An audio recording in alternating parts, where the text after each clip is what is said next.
Actually मेरी mummy का question है, मतलब जो 84 लाख योनियां हैं और जो मनुष्य इस जीवन काल में ब्रज 84 कोस की परिक्रमा कर लेता है, उसे 84 के चक्कर नहीं काटने पड़ते हैं।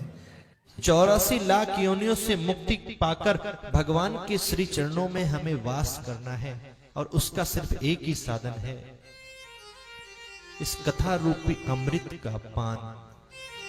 और याद रखना प्यारे, यदि चाहते हो कि जीवन में हमें 84 लाख योनियों में भटकना ना पड़े, तो मैं आपको एक सिद्धांत बताता हूं। यदि 84 लाख योनियों में भटकने से मुक्त होना चाहते हो, तो मानस के 84 प्रसंग जीवन में मात्र श्रवण कर लेना, तो मैं 84 लाख योनियों में भटकना नहीं पड़ेगा। 84 कोष की परिक्रमा नहीं करते हैं, वो 84 लाख जन्म के आवागमन से मुक्त नहीं होते हैं। अगर आपको 84 लाख जन्म के आवागमन से मुक्त होना हो, तो आप सबको ब्रज 84 कोष यात्रा जरूर करना चाहिए। बार बार जन्म लेना, बार बार मरना, बार बार माँ के गर्भ में आना, इस 84 लाख योनियों के चक्कर से जो मुक्ति पाना चाहते हैं, इस भव सागर से पार जाना चाहते हैं, तो राम कथा ताकह दृढ़ नावा, ये जो भगवान की कथा है, ये भगवान की कथा उस सागर को पार करने के लिए सुदृढ़ नौका के समान है। रमता राम जपो रे प्राणी, अब तो सुन ले राम कहानी।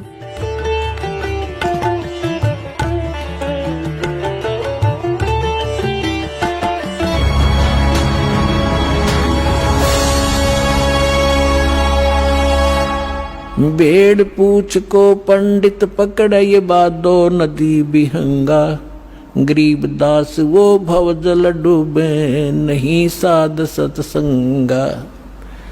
भेड़ पूछ को पंडित पकड़े, ये आपके गुरुजी कहते हैं, आपको दरिया पार कराने के लिए ऐसा साधन दे रखा है, जैसे कोई ये कह दे कि भेड़ की पूछ पकड़ा दे और कहते इसको लेकर दरिया में बढ़ जा, ये पार कर देगी तुझे।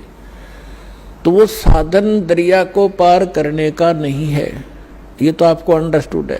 उसका कौन सा साधन है कि नौका हो ओके, लीक प्रूफ हो, वाटर प्रूफ हो, और उसने रखे और साथ में फिर चलाने वाला सही कार्य बिल्कुल परफेक्ट हो, और उसमें बैठा फिर पार होगा। भेड़ पूछ के पकड़ने से दरिया पार नहीं हो सकती। इसी प्रकार जो साधनाएं आज तक आप कर रहे थे, वो ऐसी साधना थी, मोक्ष कराने के लिए जैसा आप उद्देश्य ले रहे थे ऐसी थी, जैसे भेड़ की पूंछ पकड़कर दरिया पार करते, और वो भी भादो वाली दरिया। भादो के अंदर सबसे ज्यादा वर्षा हुआ करती थी, और सभी दरियाएं ओवरफ्लो होकर किनारों को चाटती हुई चला करती हैं। और ऐसे भयंकर समय में और ये साधन दे रखा आपको। तो यहाँ कहते हैं भेड़ पूंछ को पंडित पकड़े भादो नदी बिहंगा, और गरीब दास वह भव जल डूबे जिन नहीं साध सत्संगा। जिनको संत सतगुरु नहीं मिले वो यहीं डूब जाएंगे। कबीर साहब कहते हैं, कबीर इस संसार को समझाऊं कै बार, और ये पूछ पकड़ के भेड़ की ये उतरा चाहे पार। फिर क्या बताते हैं परमात्मा कि जा सतगुरु की मैं बलिहारी, जो जामन मरण मिटाही, उस सतगुरु के ऊपर मैं बलिहारी जाऊं, जो जन्म और मरण के इस महान कष्ट से छुटकारा दिलवा दे।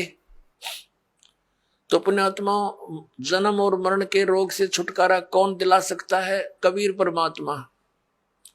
और कबीर परमात्मा का रिप्रेजेंटेटिव, यानी उसके द्वारा उसका कृपा पात्र, उसकी भक्ति साधना बताने वाला संत जो साधना देगा, उस साधना उस भक्ति के कारण वो परम पिता परमात्मा कबीर साहिब आपकी जन्म और मृत्यु का ये नाश कर देगा। तो न तो ब्रह्मा जी की ना तो विष्णु जी की साधना से हमारा जन्म मृत्यु नाश हो सकता, जन्म मरण, क्योंकि ये स्वयं नाशवान है। ना शंकर भगवान की भक्ति से, ना दुर्गा की भक्ति से, ना ब्रह्म की भक्ति से। गीता ज्ञानदाता ये ब्रह्म है, श्री कृष्ण में प्रवेश करके बोलता है। ये खुद कहता है दूसरे अध्याय के 12वें श्लोक में, चौथे अध्याय के 5 और 9 श्लोक में गीता जी में, अध्याय नंबर 10 के श्लोक नंबर 2 में गीता जी। ये गीता ज्ञानदाता कहता अर्जुन तेरे और मेरे बहुत जन्म हो चुके, तू नहीं जानता मैं जानता हूं। तो इसकी भक्ति करने वाला जन्म मरण से कैसे छूट सकता है? ये खुद जन्म मरण में गीता जी अध्याय नंबर 15 के श्लोक नंबर 16 और 17 में स्पष्ट किया है कि दो पुरुष हैं, सर पुरुष और अक्षर पुरुष। अक्षर पुरुष ये 7 संघ ब्रह्मांड का स्वामी है, और परम अक्षर पुरुष जो 17वें श्लोक में कहा 15वें अध्याय के उत्तम पुरुष है तो अन्य, और 8वें अध्याय के 3रे श्लोक में कहा कि वो परम अक्षर ब्रह्म है, गीता ज्ञानदाता कहता है। तो उसकी भक्ति से जन्म और मरण का रोग नाश होगा। वो असंख्य ब्रह्मांड का स्वामी है, सबका मालिक है। वो सरपुरुष पर भी प्रभु है और अक्षर पुरुष पर भी वही मालिक है, और अनंत उसके अतिरिक्त जितने भी ब्रह्मांड हैं सबका वो ओवरऑल कंट्रोलर है।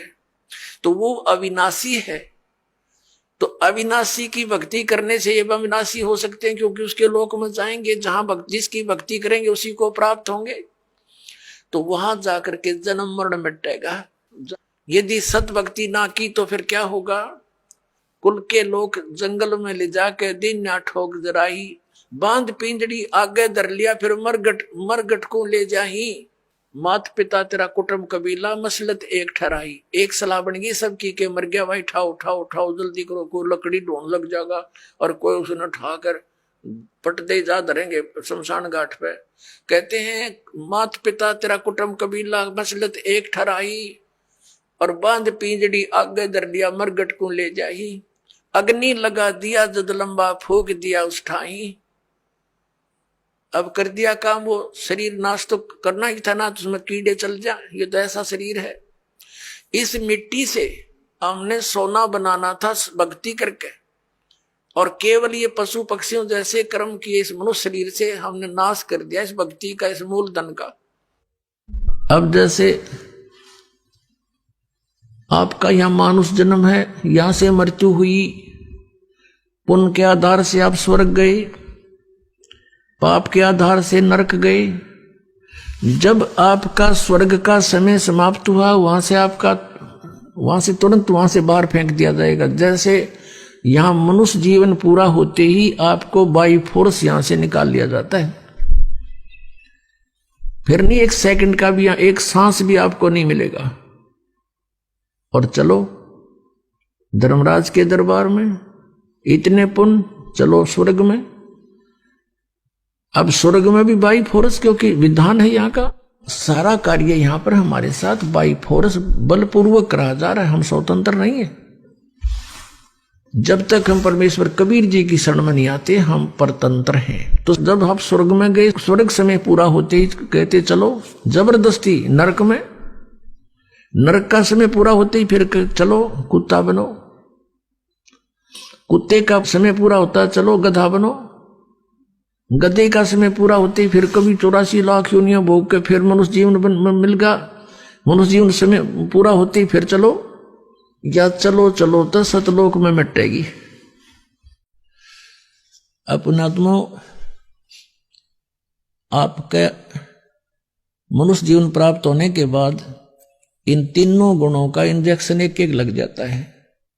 अर्थात ये त्रिगुणमयी माया को की भांग हम घनी पी लेते हैं, और ये ज्ञान जो भगवान का है ये असर कम करे है। जैसे किसी ने शराब पी रखी हो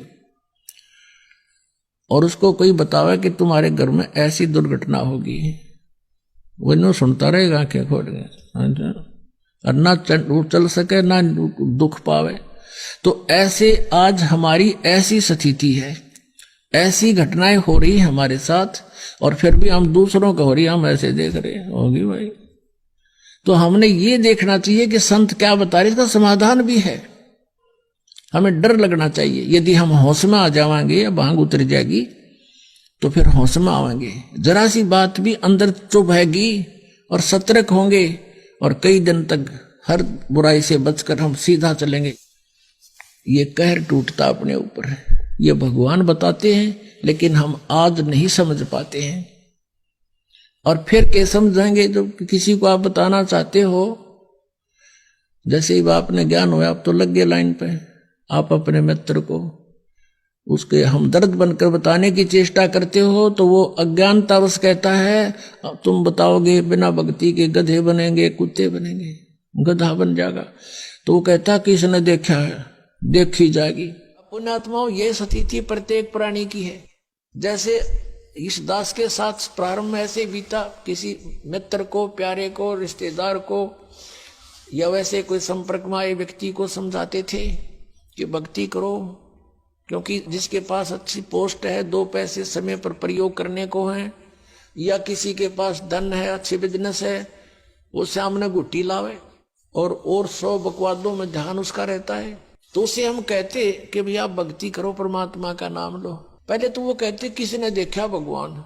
अब देखो पुण्यात्माओं, हमने समझना है, वो तो जैसे बोली वो बोल लेंगे, उनको ज्ञान जितना उतना ही बोलेंगे। और फिर क्या कहते हैं, देखी जाएगी जो होगी।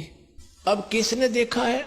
जैसे हम कहते भी भक्ति ना करोगे तो गधे बनोगे, पशु बनोगे, ऐसा भगवान के विधान में है। तो वो क्या कहते हैं, देखी जाएगी, किसने देखा है। अब गधा अपने पास से के देखी जाएगी, क्या देखोगे? वो तो कुम्हार देखेगा। फिर 2.5 मन का बोरा कमर पर होगा, हाथ में लठ, और जहां स्थान खाली दिखेगा उड़े मारेगा तेरे। अब देखना तो अब देखो, बुराई त्याग दो, भक्ति करो, अपना कल्याण करवाओ।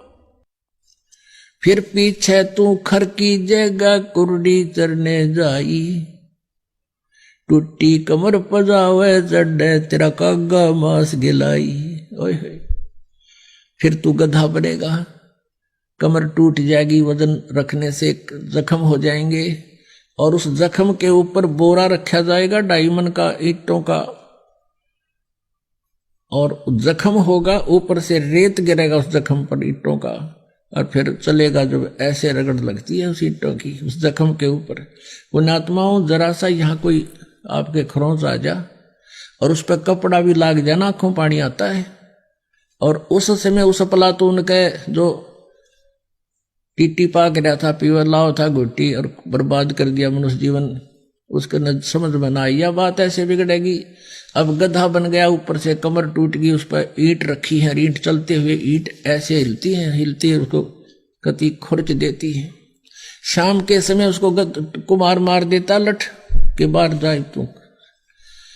अब तेरी रसोई भी बाहर बनेगी, बाहर करोड़ियों तो अपना पेट भरता है, काम करता है कुमार के, और वहां कौवे आ जाते हैं उसकी कमर पर बैठ कर, उसकी चोंच मार मार कर टूटी हुई कमर को खाते हैं। तो वो बात आज भी याद आती है। वो पहले तो प्लातून बन रहा था, उस मनुष्य जीवन में था, खावा था और फुर कर दे था, और कोई बतावा था कि ऐसे हो जाएगा तेरे साथ, समझ में कती नहीं आवा थी। तो पुण्यात्माओं, आज हमारे समझ में सारी आ रही है हमारी, कि बिल्कुल या शरीर छूटा ना, और या दुर्गति तैयार दरी है, कति बिल्कुल तैयार है। अब किसी का भ्रम ना रहना चाहिए। देखो, एक 1000 का नोट है, उस पर लिखा है कि मैं धारक को 1000 रुपये देने का वायदा करता हूं। दास पर लिखा नहीं है, दास बोल सकता है कि मैं उपासक को सर्व सुख और पूरा कंप्लीट मोक्ष देने का वायदा करता हूं, जो नियम है। तो पुण्यात्माओं, बिना बताए पता कैसे चले? स्वयं परमात्मा थे 120 वर्ष रह के चले गए, हम लाल की पहचान करना जानते नहीं, इस कारण से मार खाते रहे। और एक तो कहना होता है विद प्रूफ प्रूव करूंगा कि इस विषय में किसी के पास ज्ञान नहीं, किसी के पास समाधान नहीं, और कबीर जैसा भगवान नहीं, और इस परमात्मा के दास को जो प्राप्त है, कबीर परमात्मा का दिया हुआ ऐसा कोई ज्ञान नहीं। आप सुन रहे थे जगत गुरु तत्वदर्शी संत रामपाल जी महाराज जी के मंगल प्रवचन। अधिक जानकारी के लिए विजिट कीजिए हमारी वेबसाइट www.jagatgururampalji.org। संत रामपाल जी महाराज जी के शुभ आशीर्वाद से पूरे विश्व भर में 500 से भी ज्यादा नाम दीक्षा केंद्र हैं, जिन पर संत रामपाल जी महाराज जी द्वारा ऑनलाइन निशुल्क नाम दीक्षा दी जा रही है। अपने नजदीकी नाम दीक्षा केंद्र का पता करने के लिए संपर्क करें 8222880541।